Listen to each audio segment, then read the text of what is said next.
Welcome to the Emergence Podcast, an evolving inquiry into the human mind and spirit. We explore what happens where art meets humanity and science meets quantum possibility. I'm Alice, joined today by my co host Mark, and we will talk about why we actually started this podcast with a few insights into human rights. Why not? And we'll have 30 minutes today, and we'll just get started. Hey, Mark! Hey, how's it going? Mark is going to wear glasses today, and we Just are. started. Very Sometimes we do quirky things. This is going to be a very personal podcast because you're going to get to see our let's characters' personalize personalities. it. So, Mark, I sent you a document about human rights. We're going to start with Yes. that. And I'll just ask you the first question. Why do you want to start with human rights today? Why do you think that document is pretty cool? Well, Like, tell us what the document's intentions, about. that's a fair question. Family history. My mother spent her whole life advocating for human rights, and Hmm? so I thought that would be an appropriate place to start. Also, you sent me this book, which was called "The End of Human Rights," and so um, it brought back some feelings and I really felt that my mother would shudder in her grave if she knew what had happened after she had passed Yeah. eh, to human rights and all of her work. And so I think that's why it's important to me. Absolutely. We're going to go over a couple of questions and insights from the document, and we're going to talk about why human rights or the lack of thereof and how it relates to the Emergence podcast, because it's really important to tell the audience why we're doing this in the first place. So, Right, of course. why are we doing this podcast? Well, it's because history is formed by man. Man has created history. And so there's a long, long lineage of man, and man has because it's of his testosterone and ego has annihilated and gone to war with himself and everyone else, and this has been the case from the beginning. And so we're really kind of tracing, you know, um, man and his peculiarities, um, and it starts with familial abuse and um, the bad things that men do. And the point of, so just some background there. So Mark and I have spent about a year talking about spirituality, synchronicity, Carl Jung, the human spirit, the human heart, writing, and all wonderful philosophical, spiritual, emotional topics. A lot. Mark has experience in trauma-based medicine and psychedelics and um, we've written a similar book about a female's character struggle for identity. And we just started having these conversations, and that morphed into the Emergence podcast because this is really about understanding the psyche, understanding what emerges from all of these conversations and where we headed. I think a lot of people are seeking the spiritual answers. They're seeking how to break past their cognition, their cognitive limits, and how to incorporate their subconsciousness. So we're hoping to kind of provide tools and insights, and this is why we have the podcast. This is from my perspective, just flowing through it. Mark, what do you think about that? Yeah, no, I feel the same way. It really helps to sort of put emergence into the perspective by recognizing that things are cyclic, things are recursive. They come in series, they come in sequences. And although, like, you think that time is linear, you trace back history, there's so much cycling, and especially with epics and long based times, that this is really more of the truth of what's going on in terms of time. It's a cyclic thing. And so I think 2025 is really a interesting year. It's really been spectacular in many ways, and um, it's a palindrome, and also it's a very numerologically, it's an interesting year. It's 45 squared, meaning 5 times 9 is 45 times 5 times 9. That's 202. It's 5 squared and 9 squared. It's a very um, unusual event. This sort of thing doesn't happen very much, and there's been so much synchronicity this year. I couldn't even really start. But what I'm really saying with this year is that there's going to be a turnaround, and this sort of thing is expected. And if you sort of go back to like the beginning of like books, well, I mean, I think you're going to have to go back to the Bible, because the Bible was the most book that most people read and goes back a long time. And so where does emergence fit in? Well, I mean, if you read the Bible, you'll see that there's a premise and then there's a promise, and it's sort of like the alpha and omega of the thing. You have a beginning and an end. Mhm. Emergence is everything else. It's what comes out in the middle of the story. It's the entire story, really. But it's so cyclical, it just goes over and over and over again. And so, how does that, why do we particularly want to discuss human rights? I mean, in addition to your personal story, but like how can we relate today's topic of human rights and really this beautiful event in history that we have 2025? And what do you think is Yeah, well, going to emerge from that? you can go back as far as you want, but let's just go back to the turn of the century. So, turn of the century, sort of the beginning of let's call it the medical model, is just sort of blown up, and Freud and Jung and the sort of competitive um, personal id and ego, and then the collective id and ego of psychology is kind of the birth of this. So it's been 125 years of emergence of this. Mm. And what we're sort of almost ending is this sort of thing that Jung predicted, which is this expression of femininity and taking over from the masculine, which was the beginning and which really was the protest against. So human rights sort of had its really big jump, right? When we started to talk about subjectivity, and when we started to talk about logic and reason and rights and human rights, the right to dignity of self, Yeah. freedom of opportunity, and that sort of thing, which is what my mom talked about in the 9 books she wrote. And it's something that's obviously it has validity. It has you know face validity. It also resonates with um, individuality, which is another Jungian idea, this idea of individuation, which is what people go through. And so The age of it would 40. be natural. Yeah, at age 40. Yeah, now that's interesting. I think so that brings up all sorts of things like Kabbalah, and we can talk about that at another time, right? But just not to get too far off course, right? So human rights is something that's evolved, but my mother, when she was writing from the perspective of the minority. Hmm. The minority has now become the majority. Hmm. So we're So, entering the next 100 years into feminine-based topics, events. well, Um, don't you think? We got women's studies. We have women at the top of most companies. We have women as really, I mean, if you want to define man as selfish, women think of the other, well, we also, in the United States, 60% of the mortgages now are women, house right? mortgages, women. Right. So they are taking over, and they're doing so because, well, besides a lot of different things that are going on, we'll call them epigenetics. It's because they have two X chromosomes and males only have one. So what happens to the men now? Well, the Y chromosome is degenerating. We Degenerating. know that.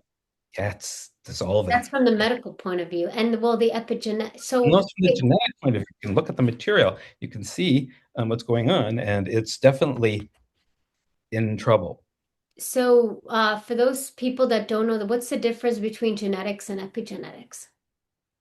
Right. Well, okay, so consider genetics like inheritable stuff, like stuff that you don't have to do anything. It's all programmed for you, right? Yeah, Um, biology, like right? your entire nervous system and development and homeostasis and the body, everything is genetically determined. Epigenetics is the response to the environment. Mm. Now, So everything that happens, are we fabricating it? sorry, Are we programming the environment to be more female centric? yes, we are And in our who? behavior. Yes. And also, the genes aren't just little pieces of thing that don't think. They are like a receiver and a transmitter of information.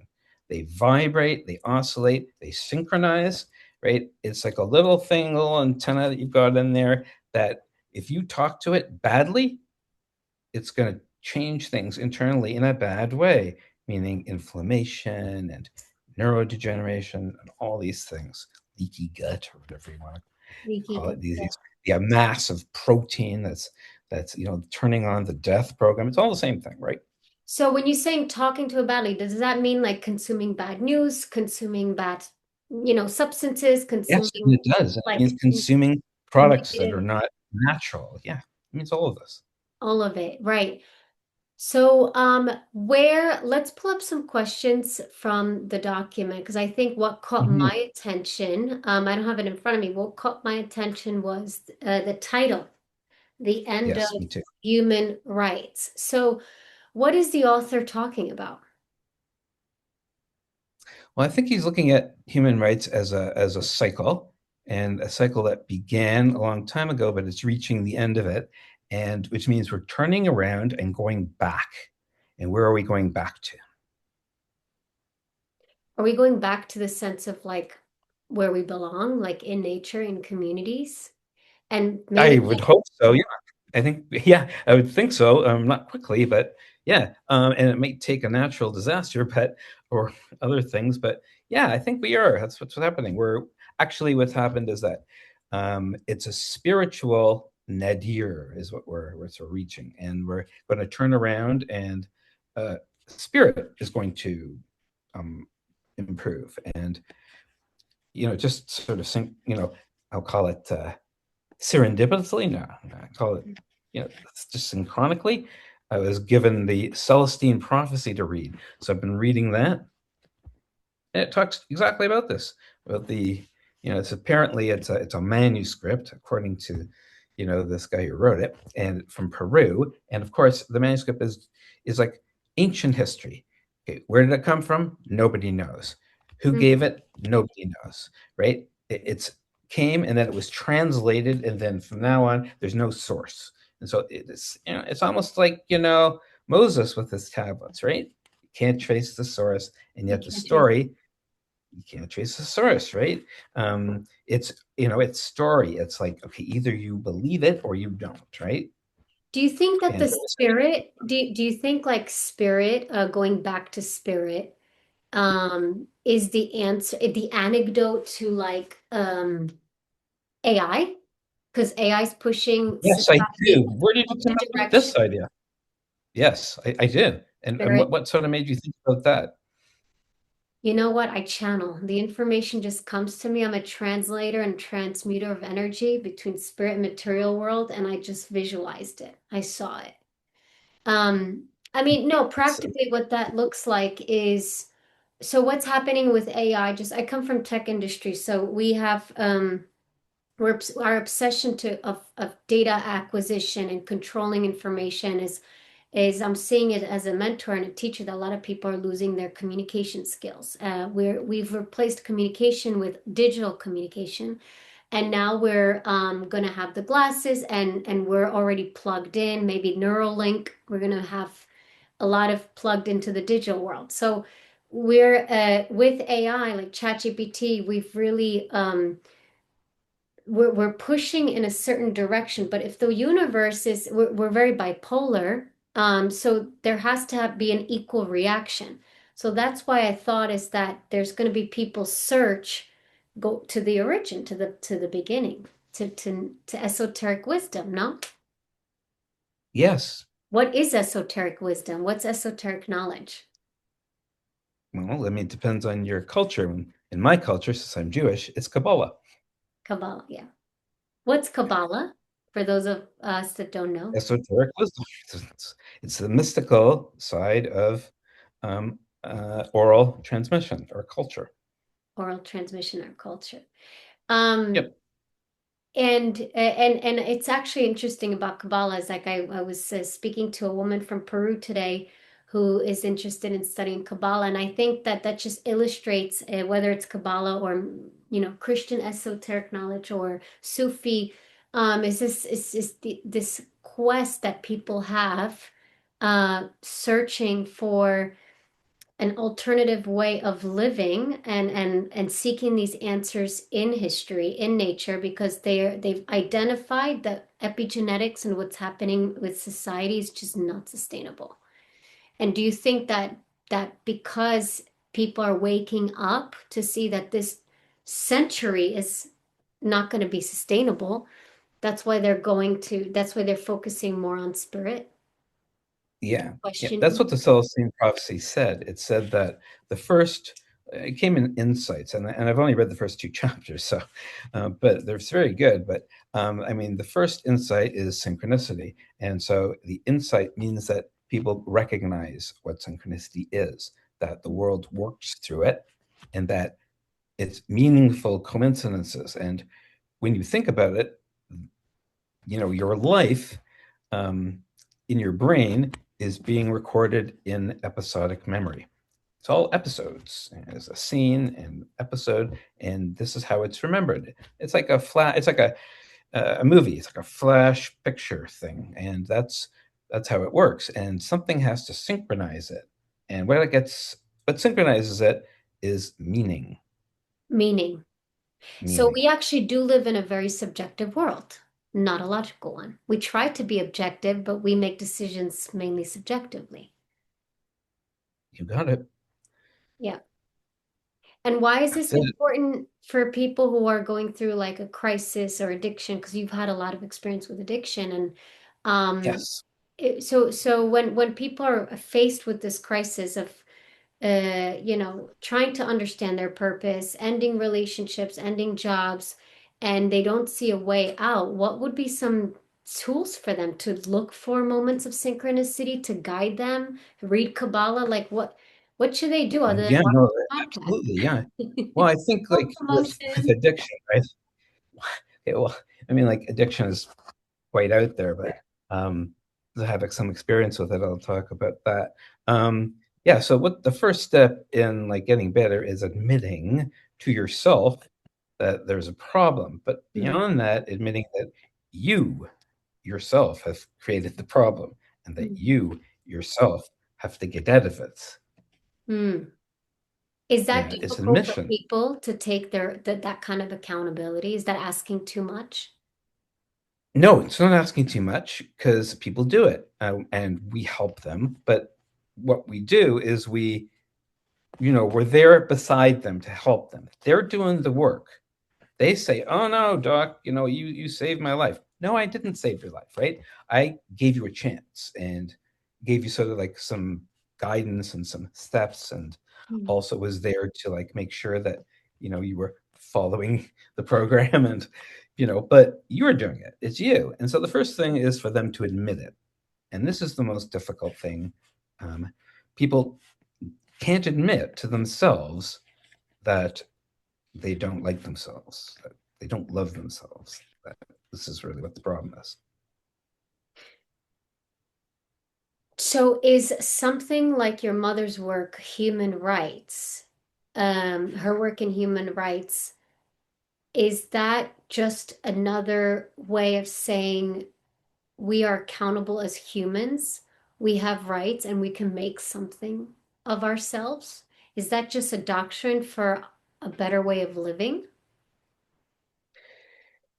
I think in my in my mom's mind, she was doing something very virtuous, and she was. There was an extremely bright lady, and her ideas on the systemic forms of discrimination and prejudice, etc. She's not making it up; it's real, and she was pointing it out and coming up with practical ways of dealing with it, as were so many other people. And it was important because you got to remember your history. Like, talk from a Jewish person, we were slaves, right, in Egypt before Exodus, right? Right. So that's where we begin. We begin with abuse, right? With human man or man's nature or of this aggression um and my mom, she was kind of cavalier, a very strong woman and had a vision and but she was born into a traditional Jewish family. So when my dad, he was just, he was uh, more of a conservative, Jewish man, and you know, even conservative Judaism doesn't like when they were, getting married, which was in the 50s or 50s, they didn't tolerate like women doing this and that, and like, and so, my mom had to break out of that and to do what she did. So that was something that was extraordinary. Um, and I do respect that and understand it. And but she would be shocked with what has happened, um, because it's almost like you work hundreds of years for like native rights and gay rights and all the different minorities, and then suddenly everybody is permitted to do anything at any time, and the Mm. minority is now the majority, right? It's a fractured majority, but It, and let's right, talk there is about, no majority anymore. Like, there's no oppression from a majority. And so I'm saying, when you have oppression, human rights is extremely valuable. It's what you want. But when you have too much of that, now you're going to need some restraint. So, right, it's that it's gone so far the other way that you can't even remember, like, you know, we've lived in a generation where, like, at least I have in Canada, where like I don't even know what war is really, right? Like, right. it's been 100 years of like no war, right? Although, like, again, because I'm Jewish, I know that 75% of Jews identify themselves based on the Holocaust. Yeah. And that's like 100 years ago now, right? Yeah, I mean, almost 100 years ago. I mean, what was in that document, and I'm going to post it in the description, and also you're going to probably share your mom's books are online, right? My mom's books, yeah, they're under Evelyn Callan because that was her maiden name. And I'll And share that in the description. I think maybe let's go over that human rights document. Was what for you was personally, you've mentioned that your mother would be shocked reading this document. yeah, What yeah. what what was for you pretty surprising about that document? Well, I just thought that this whole thing with human rights was just going to continue and continue and continue.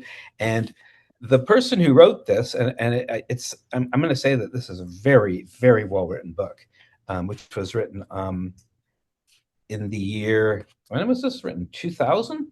Yeah, like Like yeah. 2000? Yeah, right at the turn of the century, which is Yeah. when this was supposed to happen, according to the Celestine prophecy.